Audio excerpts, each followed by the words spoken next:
Kondisi geopolitik dunia kian memanas. Yang teranyar adalah konflik antara Rusia dengan Ukraina. Hal ini diduga dikarenakan Rusia yang masih posesif dan juga belum move on dari negara yang dulu pernah menjadi bagiannya. Terlebih dengan semakin mesranya hubungan antara Ukraina dengan negara adikuasa Amerika Serikat. Hubungan kedua negara ini pun semakin memburuk. Nampak pada tahun 2014 ketika Rusia mengambil alih sebagian wilayah dari Ukraina yang disebut Crimea saat konflik bersenjata.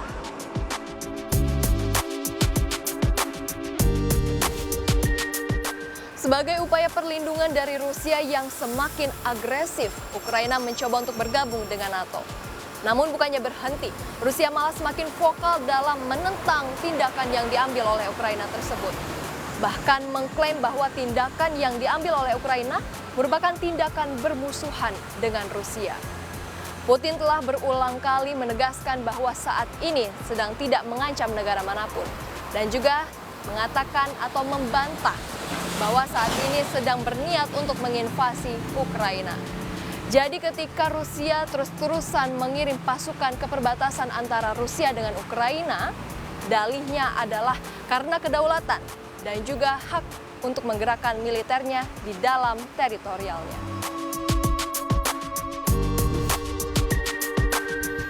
Salah seorang pejabat di lingkaran dalam pemerintahan Amerika Serikat membisikkan NBC News dan mengatakan bahwa Rusia siap mengerahkan kekuatan militernya sebesar 70% untuk menginvasi dalam skala besar kepada Ukraina.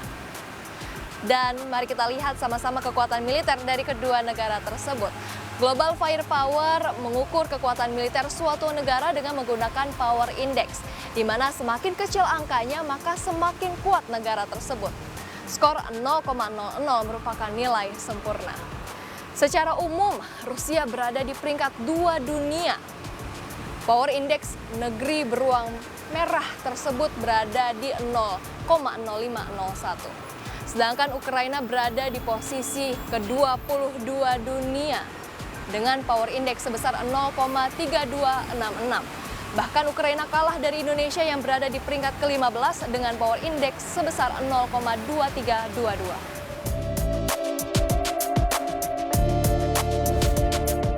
Kedekatan hubungan antara Ukraina dengan Amerika Serikat tentunya membuat Rusia harus berhadapan dengan negara dengan kekuatan militer nomor 1 ini jika Perang Dunia Ketiga terjadi.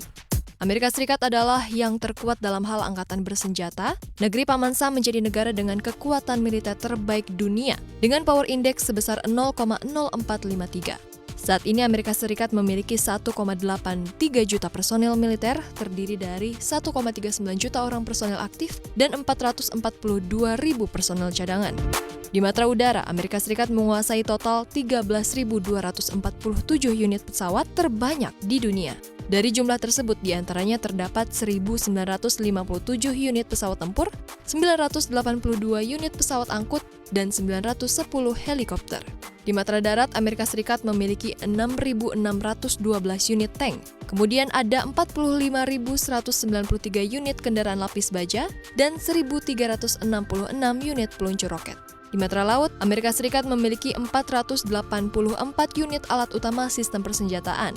Di antaranya ada 11 kapal pengangkut pesawat, 9 kapal pengangkut helikopter, 92 kapal perusak, 68 unit kapal selam, dan 10 unit kapal patroli. Sementara itu, total personel militer Rusia berjumlah 1,35 juta orang, terdiri dari 850 ribu personel aktif dan 250 ribu personel cadangan. Di matra udara, Rusia menguasai total 4.173 unit pesawat. Di antaranya terdapat 772 unit pesawat tempur, 445 unit pesawat angkut, dan 1.543 unit helikopter. Di matra darat, Rusia memiliki 12.420 unit tank, ditambah dengan 30.122 kendaraan lapis baja dan 3.391 unit pelontor roket. Di matra laut, total aset Rusia berjumlah 605, diantaranya terdapat 1 unit pengangkut pesawat, 15 unit kapal penghancur, dan 70 unit kapal selam, dan 59 unit kapal patrol. Konflik di wilayah Lugansk dan Donetsk, secara kolektif dikenal sebagai Donetsk, telah dibukukan sejak tahun 2014. Ketika separatis yang didukung oleh Moskow memisahkan diri dari kendali pemerintah Ukraina dan memproklamirkan diri mereka sebagai Republik Rakyat yang sejauh ini tidak diakui. Sejak itu, Ukraina mengatakan sekitar 15.000 orang tewas dalam pertempuran. Rusia menyangkal menjadi pihak dalam konflik, tetapi telah mendukung separatis dalam berbagai cara, termasuk melalui dukungan militer rahasia, bantuan keuangan, pasokan vaksin COVID-19, dan penerbitan lebih dari 600.000 paspor Rusia kepada penduduk. Sebuah sumber Kementerian Pertahanan Ukraina mengatakan Kyiv memperkirakan ada 35.000 pejuang separatis dan 2.000 pasukan reguler Rusia di Donetsk, meskipun Rusia membantahnya. Lantas, jika Perang Dunia Ketiga meletus, apa saja dampaknya terhadap perekonomian global? Yang pertama adalah ketidakpastian harga komoditas seperti minyak, gas, dan juga energi. Hal ini disebabkan karena Rusia memasok sekitar 30% minyak terhadap Eropa dan juga sekitar 35% gas alamnya. Jadi ketika perang itu meletus, logistik pun terputus. Yang kedua, harga emas yang diperkirakan akan semakin tinggi. Hal ini karena memang investor yang cenderung lebih memilih investasi yang lebih aman ketika keadaan global sedang tidak menentu. Dan yang ketiga adalah Rabobank memperkirakan entah itu perang ataupun entah itu sanksi berat, maka akan ada pelarian terhadap pasar keuangan yang lebih aman, yakni harga obligasi menjadi lebih tinggi, sedangkan harga suku bunga menjadi lebih rendah. Mari kita sama-sama berharap bahwa Perang Dunia Ketiga tidak akan terjadi. Saya Bunga Cinka bersama dengan juru kamera Terry Vansdiba, CNBC Indonesia.